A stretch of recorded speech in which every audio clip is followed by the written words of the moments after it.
sa mga nagsusubaybay sa ating ngayon. Nandito po tayo upang makapagbigay ako ng karagdagang report tungkol sa mga ginagawa ng ating pamahalaan sa harap ng hamon ng nangyayari dahil sa giyera sa gitnang silangan. At ang kasabay niyan, dahil nagkagera, dahil nasara nga yung tinatawag na Straits of Hormuz at hindi makadaan ang mga barko na nagdadala ng langis, lalong-lalo na dito sa Asia, ay nagtaasan ang presyo ng petrolyo at lahat ng produkto ng petrolyo. Kaya kailangan natin, mula nung nagsimula ito February 28. The next day, ay nagmi-meeting na kami. Sinimula na namin, sabi namin, tiyak ito. Kahit umakyat kaagad ang presyo ng langis, kaya sabi namin, hanggat may gera, itong presyo ng langis ay mananatiling mataas. Kaya mahihirapan ngayon ang taong bayan.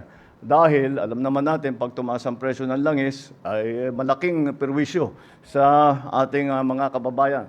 At sa lahat ng bagay, kaya gumawa kami ng plano kung ano ang mga kailangan gawin upang pagaangin naman ang magiging epekto sa pang-araw-araw na buhay ng ating mga kababayan. Kaya simulan ko sa mga bagay dahil although meron tayong mga report, nakita naman ninyo kung ako ay pumunta sa PITX sa terminal para kausapin at ang mga bus operator, magbigay ng kaunting tulong sa kanila upang naman hindi naman masyadong itataas ang pamasahe.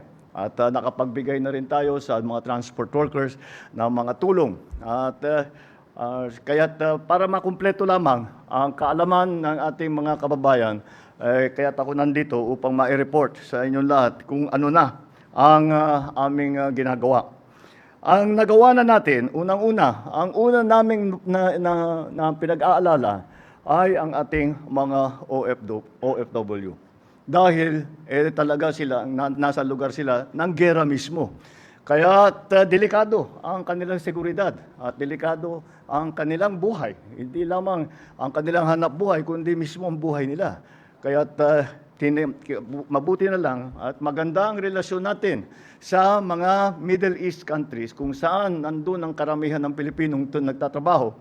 Mabuti na lang at magandang relasyon natin at kinakaibigan natin silang lahat at very appreciative ang mga host countries sa ating mga workers dahil nga sinasabi nilang napakagaling at napakaganda ang kanilang ginagawa ay nakipag-ugnayan tayo sa kanila kagad at tiniyak sa atin na ang seguridad ng ating mga OFW ay kanilang binabantayan at tinitiyak nila na ang ating mga OFW ay hindi malagay sa alanganin.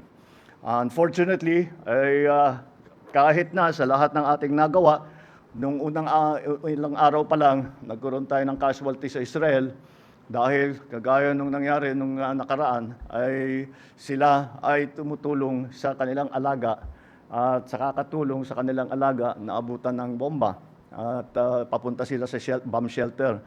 Nabuhay yung caregiver nasawi naman ang caregiver na Pilipina. So yun ang una nating naging casualty. At patuloy naman ang aming ugnayan at para sinasabi, kasi marami nagpaplano, pwede kami, lulusot kami, aalis kami. At sinabi ko kagad sa kanila, wag muna, dahil hindi natin alam ang sitwasyon. Makinig tayo sa mga local authorities, yung mga tiga doon, ang mga pamahalaan nila. At magtanong tayo, kailan ba safe na makalabas? Kailan ba lilipad ulit ang mga eroplano? Kailan ba kami makapag-charter ng eroplano upang maiuwi ang aming mga kababayan na nagnanais umuwi? At sa pag-ugnayan na yan, dahan-dahan nakagawa tayo ng sistema para maiuwi ang ating mga kababayan na nagnanais umuwi. Meron pa rin talaga na sinasabi na hindi naman daw nila, ang pakiramdam naman nila ay safe naman daw sila. At sige, nasa sa kanila yun. At ngunit yung mga iba ay talagang naririnig na raw yung bomba. Doon malapit doon sa kanilang tirahan. Yung kwento ng mga nakausap ko, yung mga nakauwi ganun na nga, ang nakakaawa, yung mga mas may edad na, lalong-lalo na yung mga maliliit na bata. Dahil siyempre, kahit anong mangyari, nakakatrauma yun. Ang mahirap sa bata, kahit tayo kaya natin maintindihan kung ano yung nangyayari. Kaya natin ipaliwanag, this is what's happening, may gera dahil sa ganito. Sa pagbata, ang hirap may paliwanag, basta't natatakot na lang sila. And so this is the problem that we were facing. So this was the initial problem, and this is the first concern that we addressed. And since the time that we have set up the systems for repatriation, we have already nakauwi na ang mahigit 2,000 OFW, mahigit 16,000 na ang nakatanggap ng tulong. Ito sa pamamagitan ng pagkain, ng tirahan, medical care, transportasyon, financial support. Ito ang mga nakauwi, meron din tayong ibinibigay doon sa ating mga kababayan na nandoon pa rin at nangangailangan ng ating tulong. At hindi natin ititigil ito. Patuloy ito ang ating pagpauwi ng ating mga kababayan. At naka-4 na tayo na charter flight na nakauwi. At ito hindi lamang galing sa isang lugar, kung hindi pinupuntahan ito sa iba't ibang bansa, nagkikita-kita sila sa isang lugar, sabay sasakay ng eroplano bago iuwi dito sa Pilipinas. Patuloy natin yung ginagawa ito at hindi pa kumpleto sa 2,000 na naiuwi natin, kulang pa, meron pang mga gustong umuwi pa. At sila naman ay dahan-dahan ay ginagawa namin ng paraan upang umuwi. Ang mahirap ay ang pag-charter ng eroplano at saka ang paglipat kahit yung by land. Yun na nga, nung ilang unang araw, sinabi ko sa kanila, huwag kayong basta't magsasarili. Dahil kung mag-convoy kayo, pag nasa taas nasa 10,000 feet yung eroplano, hindi nila malaman kung yung ba ay mga militar o yung ba ay civilian. Baka magka-problema, magka-misencounter kung tawagin. Ngayon, tinitiyak natin na lahat ng movement ay cleared by the local authorities para lahat sila ay maging safe. At ito ay patuloy natin ginagawa. We are chartering flights. We started with 1 a week. I start to accelerate that to 2 a week. Depende talaga kung kailan nila sasabihin sa atin na maaari nang magpalipad. At meron iba diyan na sumasakay sa commercial, meron yung iba sinasakyan yung ating mga chartered na eroplano.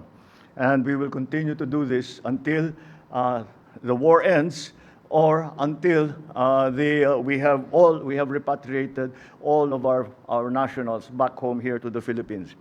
Then and now the next part of the challenge that we were facing was the supply and the pricing of petroleum products. Kaya't ang una naming tiniyak ay ang unang tanong ko sa Department of Energy, ano ba ang stock natin ng diesel, ng gasolina, ng kerosene, ng jet fuel. At ito ay binigay sa atin. Marami sa inyo ay nakita naman ninyo yung unang report kung ilan ang supply natin. At ang instruction ko sa kanila, huwag niyong titigilan. Maghanap kayo pa ng supply dahil hindi natin alam kung gaano katagal pa ito. At pag sasabihin natin, we are talking about 45 days on average, more or less. Pero hindi natin alam how long this will last, how long the supply is going to be diminished or from the Middle East to the Straits of Hormuz. So our authorities are all continuing to find new sources for the supply. First of all, what we tried to do was to ensure that the contracts that we already had would be honored.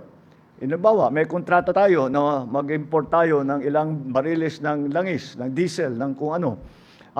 Kung ito ba, ay tiyakin natin na patuloy na makakarating talaga ito sa Pilipinas. Nung unang ilang araw, lahat ng hindi kami masagot ng mga supplier natin ng oil and petroleum products dahil hindi rin nila alam kung ano yung nangyayari. At yun na nga, pati yung presyo hindi nila maibigay.